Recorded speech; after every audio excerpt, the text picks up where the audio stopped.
and we'll kick things off there. Thank you. Hi everyone, and thanks for joining us today for this exciting panel on the future of gravel, where different disciplines converge.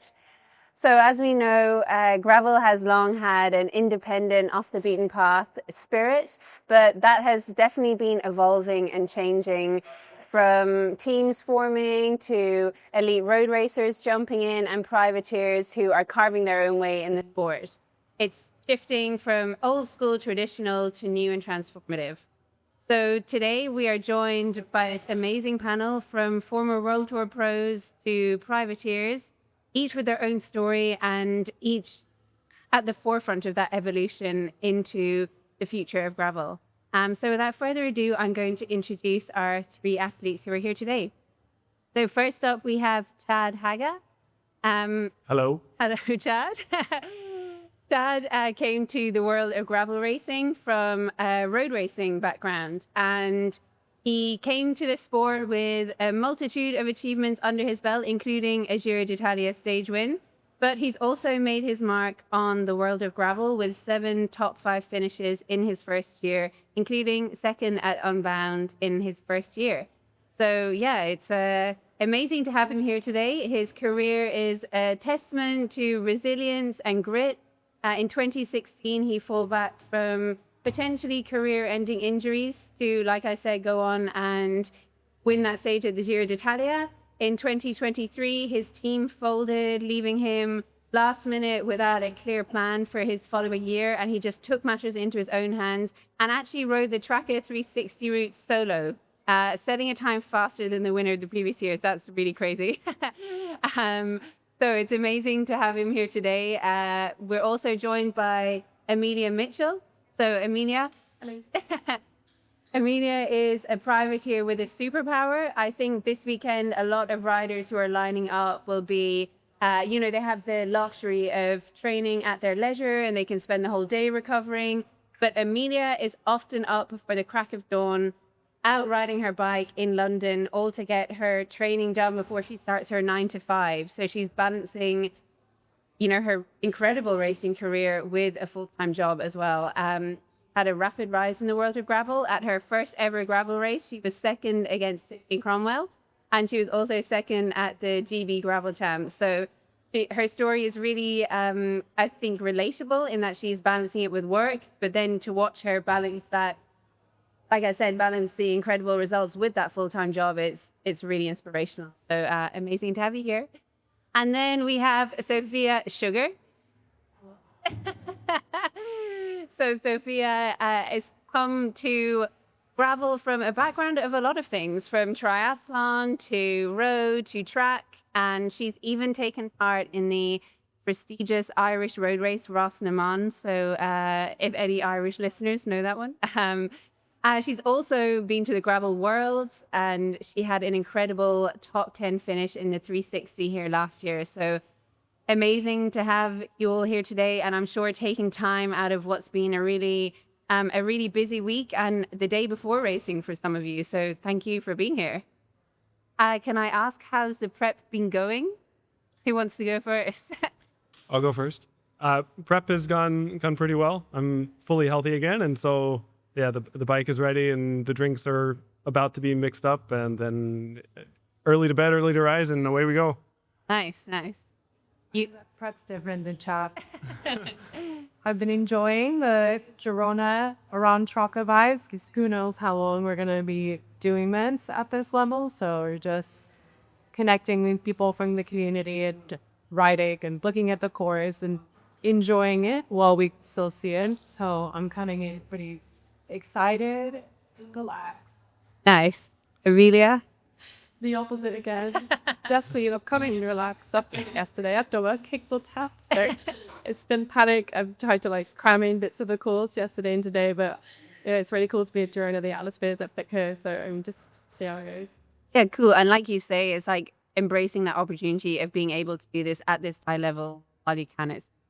I think we should just dive right in. And one of the first things that I wanted to talk about today was as we're talking about the future of gravel, All three of you have dabbled in road racing, but Chad, I want to ask you directly, like, what influence do you think road is having on gravel?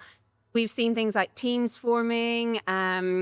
There's more tactics now being used in gravel racing. Have you seen that directly as you've come from a road racing background? Have you seen any similarities? There's certainly similarities because the more gravel racing becomes popularized, the more competitors will come in.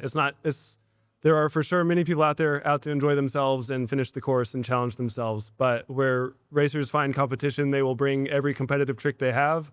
And a lot of that comes from road racing. And so we see a lot of road preparation and aero equipment and that sort of thing coming in. But now also the formation of teams, which promotes stability in the sport for those trying to make it as a career.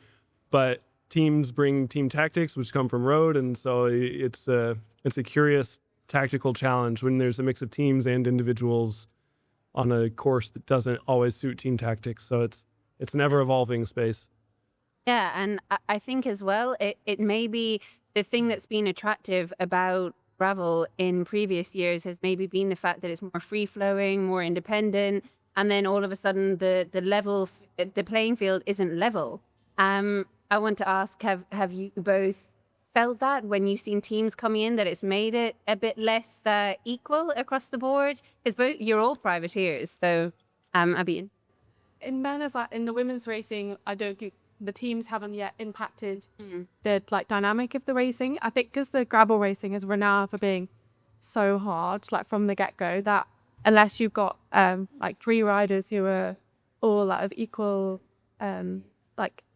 level, then to get to finish, that's quite unique. But it's something I think will definitely happen as every year the level is increasing.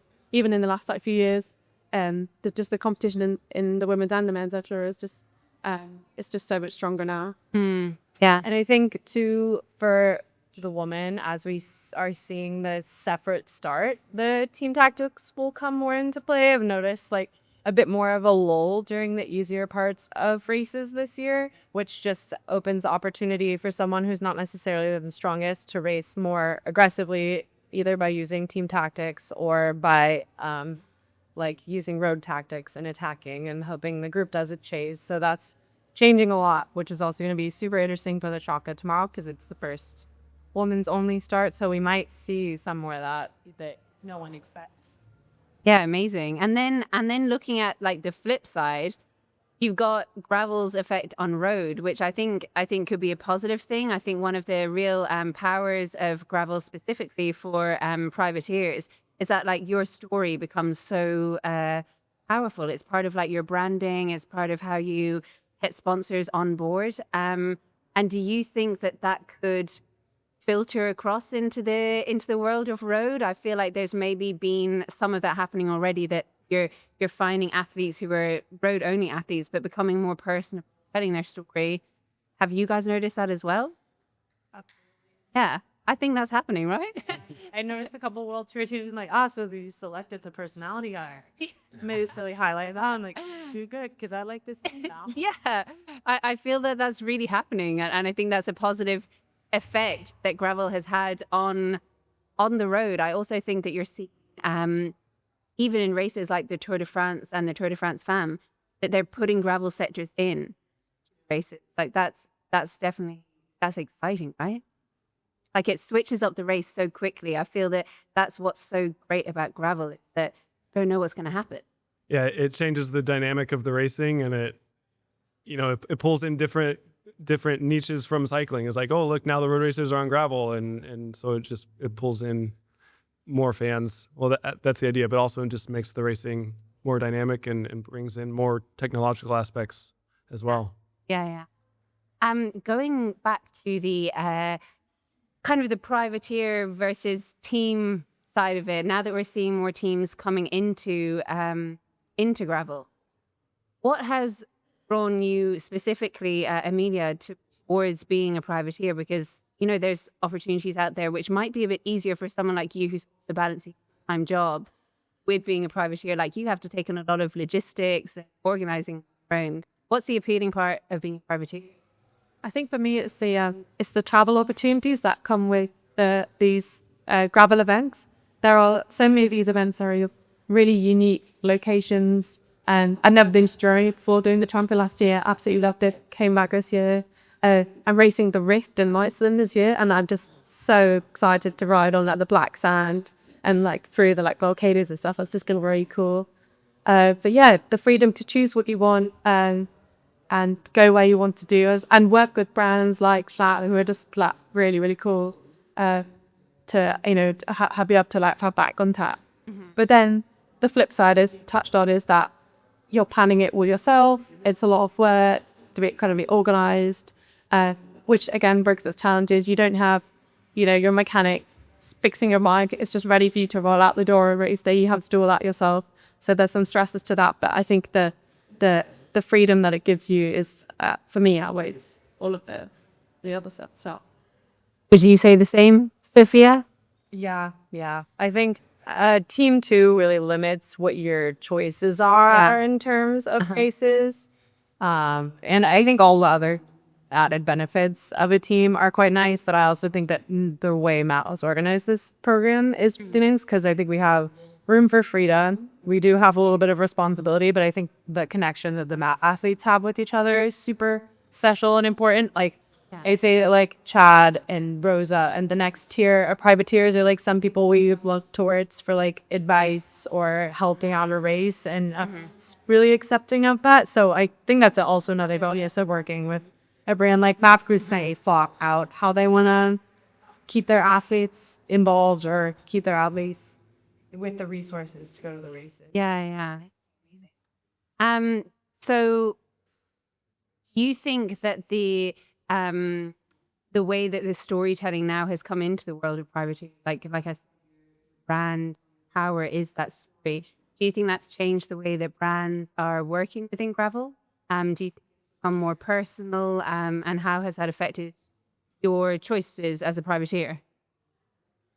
That's an open question. Anyone can take it. Well, I think gravel is different if we're gonna compare it to like the gold standard of road cycling, and where the story comes into play, or the reason a brand I think would want to focus on that voice, is because a gravel race is for everyone. Like everyone can sign up and ride Strada Bianchi, but it's not the same as like the Traca 360, where everyone that's here is doing like the hardest thing that they're going to do all year. So having voices that represent your brand be voices that are relatable to people in the community is what grows the community and is an investment for the brand. It's an investment for the athlete. So I think they're still going to keep going towards the person with the relatable story versus just results, because there's 900 other people that are coming to the line tomorrow that aren't going to get first. Yeah. So you want to keep the community engaged. And there's so much that can happen. Like, these gravel races are obviously incredible because, like I've said before, like, it pulls you in because you don't know what could happen. So the person you might be favorite to win, they might get a flat within the first 5K, and they might just be out of the race. I think that's what makes it such a gripping sport to follow. And yeah, I think that while the teams are coming into it and team tactics maybe are coming into it, it's also hard to plan that. Like, how are you going to plan to have the perfect day when anything can happen in gravel? I think that's the beauty of it, right? Yeah, it's a hard enough course. Planning team tactics is a bit of a stretch, but the course is a great equalizer. It's the same for everybody. It's hard all day. So even just getting to the finish is already an accomplishment, which is ultimately what attracts, I think, the story for people watching the sport and participating tomorrow, is we're all out there doing the same thing at the same time. Some are going faster than others, but at the finish line, everybody's going to have a similar but different story. We're all experiencing the same thing. Yeah, exactly. Yeah. And so when you see, like, we're here discussing the future of gravel, and now we've had teams coming into it. We've got, like, even the privateer, that's a relatively new thing to this. Well, what other changes do you envisage coming over the next, let's say, 5 years? Because it's evolved so much in the past 5 years. Is there anything you imagine changing? I think something you touched on earlier is, for the women specifically, is having that women's start. So races have been where we've started with them. Like last year at Tracker, we were with the men, and it's quite scary when you start with like 200 other men who just are railing it to like these corners. So it's really nice this year that they've given us our own start, and I think increasingly events are, more men are doing that and letting us have our own like competitive race, which is fantastic. And so for the women's side, that's Yeah, super important. It's amazing to see like brands and races making that step forward. So yeah, I think it completely can change the dynamic of a race. Like you say, if you get on and you know, suck someone's wheel for a while, it completely changes it. So yeah, I agree with that. Dad, from the men's side, anything you can think of? Like, how can you see gravel evolving from this point? The aerozorkery will continue to increase. Every technological advantage will be exploited.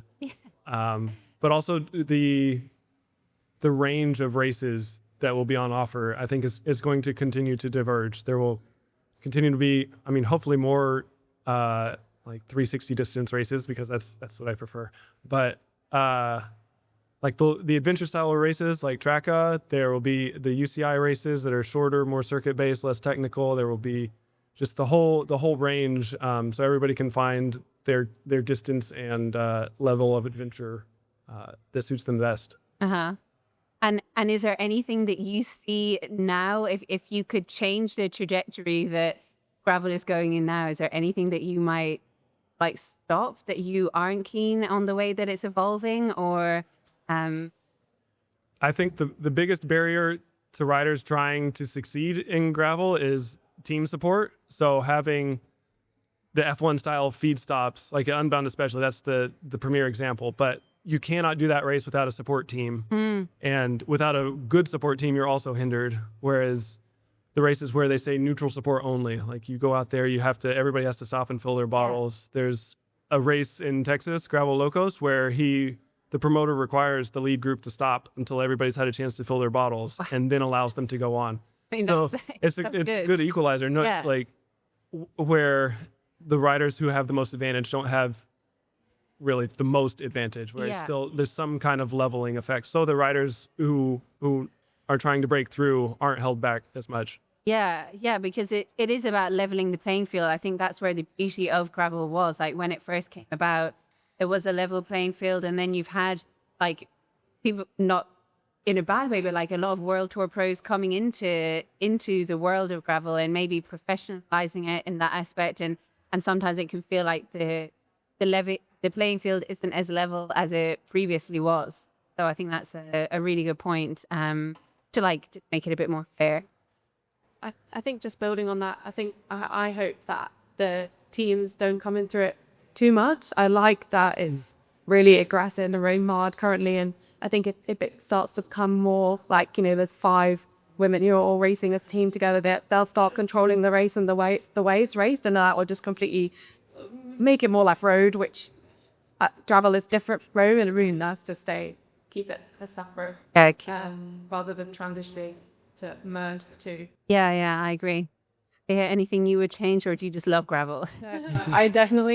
I think as we go on, we'll try to define what it's a gravel race, especially as we see more people come over for road. I think probably something as a gravel specialist, I'd say, I like to see ways in which we can define the newer version of gravel that it makes it very different from road. So like more premier gravel races be that longer distance, so that someone who's a road racer can't just come over and clap everyone on the weekend.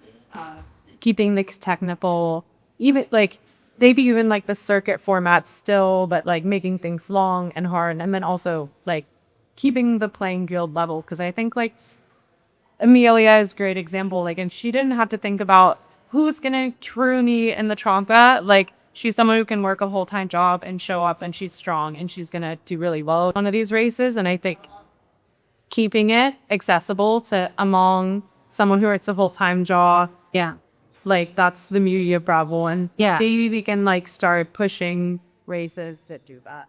Yeah, I completely agree. I mean, that's how it started off. And like you say, that was the beauty of gravel to begin with, was the fact that it was just this accessible, like, well, I won't say laid back, but like a more chill vibe than road, and having that addition of a team can really change that. So yeah, I'm with you on that.